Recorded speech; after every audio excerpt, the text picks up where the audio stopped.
So I'm years late on this, but I started watching The Handmaid's Tale, which is not for the faint of heart. For those of you who have not seen it, it's basically about a dystopian society, and the show has a lot of compelling themes around what I would say are tribal societal themes like power, dominance, control of other people, gender roles, all that kind of stuff. And in real life, the actress who plays the main character, Elizabeth Moss, she's a Scientologist. So a lot of viewers have been critical of her and the show, saying, how could you have a Scientologist play this character who's trying to escape a fundamentalist, extreme movement and society in the show?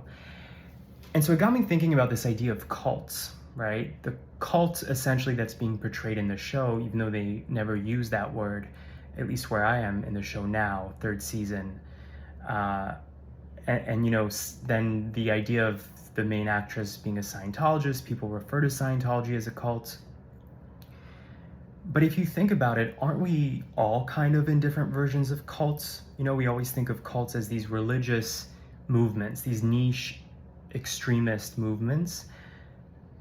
But you could argue that that exists in the political sphere, that exists in philosophical circles of like, what kind of economic system should we live in our society? You could talk about pop culture and celebrity worship culture, right? There's cult-like elements there. Of course, there's a difference between somebody being obsessed with Lady Gaga, where they go to every single show.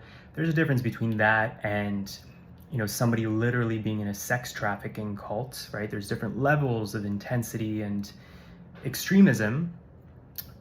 But if you pay enough attention, I feel like there's cult-like elements in every culture and every sort of bubble of different communities. And recklessness is possible in all of these communities, right? I mentioned the celebrity worship thing. It doesn't seem as intense, but then you think about people like R. Kelly or Bill Cosby, who were convicted of very devious behavior, criminal behavior, and they have fans who will never stop supporting them, who will never believe that their idols are anything but idols. Let me know in the comments what you think about this.